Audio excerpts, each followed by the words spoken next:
पार पडलेली आहे.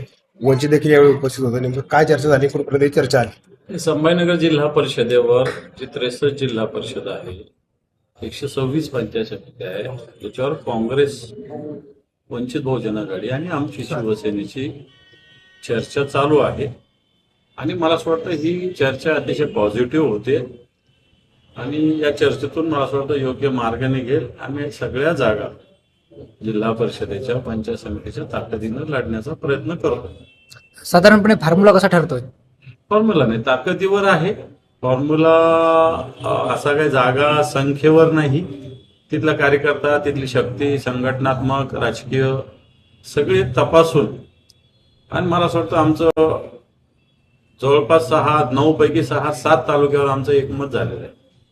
यात राष्ट्रवादी शरद पवार गट देखील दिसला आहे ते पण आहे, त्यांच्याशी आमची ऑलरेडी बोलणी झालेली आहे.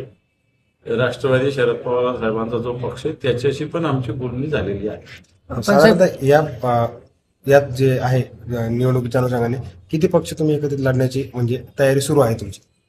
ते भारतीय जनता पार्टी, शिंदे गट यांना एकत्रितरित्या आपण सामोरं गेलं पाहिजे असं मत सगळ्यांचं आहे. आणि त्याच्यामुळे सगळ्यांनी एकत्र यावं अशी भूमिका आम्ही ठेवतोय. मग इतर बाकीचे पक्ष जर एकत्र तुमच्यासोबत यायला तयार झाले तर तुम्ही तयार आहात? बिलकुल, त्याला काही अडचण नाही. सगळ्यांनी एकत्रित लढायला काहीच अडचण नाही आम्हाला. पण त्या दोन संघटनांना हरवण्यासाठी व्यक्तिगत कोणाचा द्वेष आमचा नाही, परंतु राजकीय दृष्ट्या या पक्षाच्या विरोधात लढलं पाहिजे ते आम्ही लढतोय. पण जर जिल्हा परिषद दोन्ही राष्ट्रवादी एकत्र आले तर काय? मला असं वाटतं तसं काही संभाजीनगरात तरी होणार नाही. पवार साहेबांचा राष्ट्रवादी स्वतंत्र आहे, अजितदादांचं स्वतंत्र आहे, त्याच्यामुळे असं काही इथं काही होणार नाही. आघाडीची बैठक आज फायनल होईल.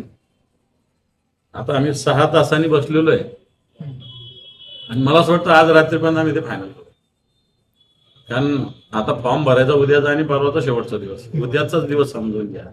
त्यामुळे आम्हाला कार्यकर्त्यांना सूचना द्याव्याच लागतील. आज जे आहे ते भाजप आणि शिवसेनेची सुद्धा बैठक पार पडते आणि आजच जे आहे ते युतीचा मार्ग मोकळा होईल असं बोललं जातं. हो, त्यानं झालं तर झालं, त्याला काय त्याचा त्याचे मार्ग आहेत मोकळे. थँक्यू.